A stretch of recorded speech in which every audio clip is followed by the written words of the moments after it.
G'day, I'm Father Robin Koning, the Provincial Assistant for Vocations for the Australian Jesuit Province, and I'm having a couple with a couple of my Jesuit mates. With Father Robin, I'm Julian Butler, a Jesuit in formation, and we're joined today by Father Michael Smith. Father Michael, welcome. Thank you. Nice to be here.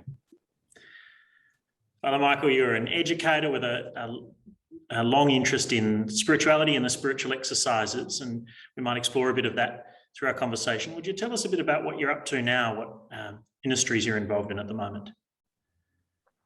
I teach at Australian Catholic University through a college called Jesuit College of Spirituality. I teach in the Master's Program in Spiritual Direction. So basically it's a course, a program to help people become givers of the exercises and spiritual directors in the Ignatian tradition. And I'm based at Richmond, in the Catholic parish at Richmond. So I help out with masses and that sort of thing. Yeah. And prior to these roles at the moment, you'd spent a couple of years in Rome working with Jesuit refugee service from New Zealand originally, and lots of time in Australia. But Jesuits are, I suppose, can be missioned all over the world. What was it like being in Rome and travelling from there for JRS? Right. Well, I went there in 2017. I had 3 years in Rome. My first 2 years, I was the international education officer. So I was trying to coordinate our education projects throughout the world. When I started, we had 150,000 children and adults in education projects in Africa, Central America, the Middle East, Southeast Asia. And we were in the midst of a big program to increase that to 250,000, which we did. And when I say education projects, I'm talking about preschool, primary, secondary school, post-secondary, a whole range. Could be literacy programs, the whole range of programs. We even had university programs, online education for refugees. So that was the first 2 years. I was international education officer, and then I had a year as the mission and identity officer, the director of mission identity for the Jesuit Refugee Service. So yeah, it was good. I did a lot of traveling. I went all around Africa, Central America, South America, Europe, Middle East. Yeah, it was a wonderful experience. Michael, Australia, one would have thought Australia and New Zealand are about as far from Rome as you can get. But at one point you got even further away from Rome, didn't you? You had a short stint in Antarctica. Is that correct? Yes. I applied to be a chaplain at the American base at McMurdo Sound in 2012. So I went there for the month of December.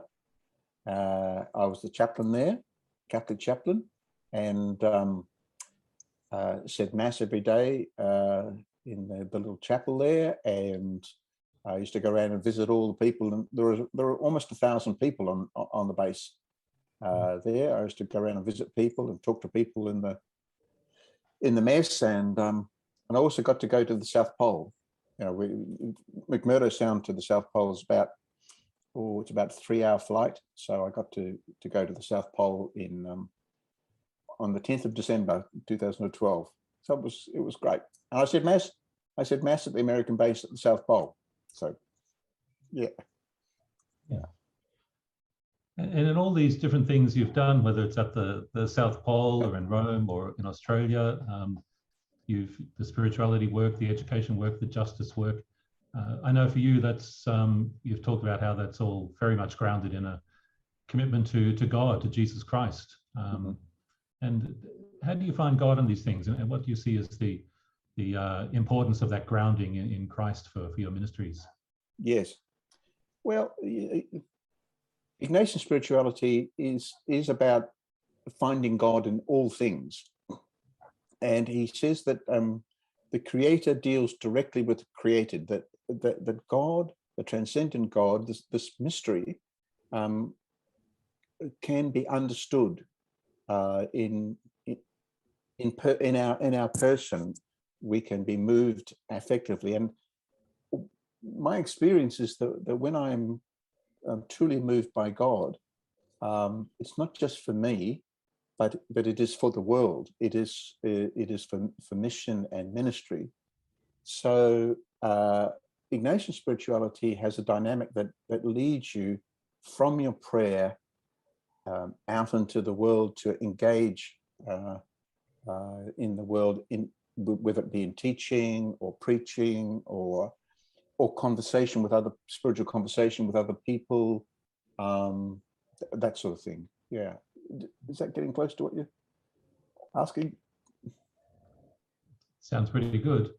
And the part of you were saying part of your ministry at the moment, it has been for some time, is sustaining that ministry of exercises by forming other people in that spirituality, Ignatian spirituality, and how they can guide others into that.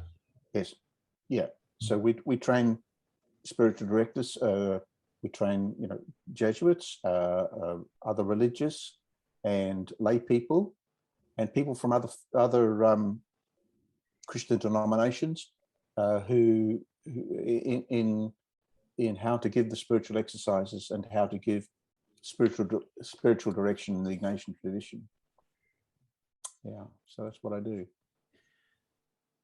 Michael, was the Ignatian spirituality, something that drew and attracted you to the Jesuits when you joined or were thinking about joining? Was that part of the attraction initially, or is it something that's grown over time?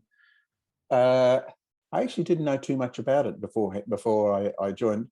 What I knew of the Jesuits, well, it was this sort of openness to the world, a sort of an openness to experience. And I think this thing of finding God in all things, that the whole world is full of the grandeur of God. It's something like that. So when I was at high school and finished in 1971, in my class there were 4 guys who went to the seminary. Three went to the Columbans, and 1 went to the diocesan seminary. And that was a very small class. I think there was 33 of us. So, and I remember overhearing a couple of these guys talking about, that they were going to the seminary. And part of me, I kept very quiet. Part of me said, "Oh, I think that's where I should be going," but I didn't. I went off to university instead. So I kept very quiet about it. But that was 1971. 1974, there was an article in Time magazine. In fact, Father Pedro Arrupe appeared on the cover of Time magazine, and it was talking about one of our general congregations, and it was all about the society. And I remember reading this, and I thought, oh, priesthood. Well, if I'm going to do something about it, it's that mob there. I'd like to join them. And it was this expansiveness, and the intellectual rigor, and the fact that Jesuits seem to be involved in all manner of things. So it was it was broad. It was a broad scope. Yeah. There might be a tendency, and maybe I'm caricaturing, but to think of entering religious life as sort of saying no to a lot of things, to sort of denial. You're talking about sort of something quite different, a big yes and big opportunity to contribute. Would you say something about that? Well, it's a surrender. It's a surrender to God and allowing God to act in your life. I was living in a student flat in Dunedin. I went to university in Dunedin, University of Otago. I did science. I did a science degree, and then I did a postgraduate diploma of science in marine biology, and lived a normal student life. But this idea of priesthood just kept at me a little bit. so I remember getting out of bed one night and just writing down, should I become a priest? And then there was, reasons against, reasons for, and there was all these reasons against, and there were one or two reasons for. I thought, that's it. But no, God wasn't finished with me yet. So, and one night I remember saying to God, okay, I'll give it a go. I had this great sense of consolation, just a sort of a flow of, yeah, this is right. So, I didn't know too much about the exercises. Now, I only discovered later that was a sort of, I had stumbled upon, a form of Ignatian discernment. And, Ignatius actually goes into writing columns of reasons for and against in the election and the spiritual exercises. So I'd actually done that myself. So, yeah, but yeah, so that was 1975, and I wrote a letter in November, was interviewed in January, and joined in February. Yeah, but yes, I mean, it's been a life. I've thrown myself into things. I've committed myself, and just to see where God leads me, basically. And it's been, I often used to talk about the noviceship. That I had 4 years at university. Studied zoology and human physiology, and then marine biology. And, I learned a lot, but I learned more in 1 year in the noviceship. Because, I learned about interiority. I'd made the spiritual exercises. I worked in a hospice for the dying, laid out dead people, prayed with people who were dying. Later, I picked up drunks off the street, and I had incredible experiences in the society. Yeah, so yeah, it's society gives people lots of opportunities to do things and to experience things and to grapple with with life and meaning in life. And I've always been very grateful for that. Given all that, Michael, and you probably, in a way, in those last comments especially, perhaps answered this to some extent, but if a young man came to you today saying he was considering religious life, considering the Jesuits, what might you say to him? Oh, I would say I'd say it's perilous. Because you can really, with God's grace and help of others and community, really do something great for God. But you can also stagnate. You can also muck your life up. But this, of course, applies to anybody's life. So I would say a commitment to personal growth is absolutely critical in religious life. A commitment to prayer, obviously, and I would say a commitment to receiving feedback which might hurt. That people will tell you things about yourself that wow, you go and get to lie down for a while or something. You get knocked a bit, but then you go out and, you know what, they're right. So you have to be prepared to receive feedback, and which might be pretty direct. But if you can receive it and hear it and grow, that can make for a very fulfilling life, I would say. Yeah, and it's painful. And there are dyings along the way. Some things that you start, the things that I've started have died away, or you might get thwarted along the way, or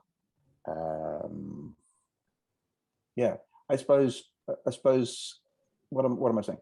It's engaging in the pastoral mystery, that all life is characterized by passion, death, and resurrection, and that we go through these cycles in our lives. So, you know, the Lord leads us to the cross in our lives. People die. Sometimes we fail at things. Things are difficult.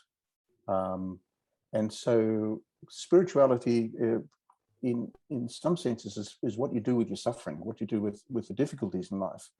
And I would say to a young man who's thinking about the Society of Jesus, it's not going to be a bed of roses. It's going to be difficult at times. It's also going to be full of meaning, full of significance. I'm getting poetic now. Yes, yeah. So you really have to engage with life and engage with engage with the person of Christ and walk with him to Calvary. But not only that, but we also share with him in his resurrection, and we encounter him in people, in the world, and so on. Yeah. That's great. Yeah. Well, thanks, Michael, and thank you for your time this afternoon. It's been good to share a couple with you and hear a bit more of your story. Thank you. Is that it? Oh, we're just getting going. That's it.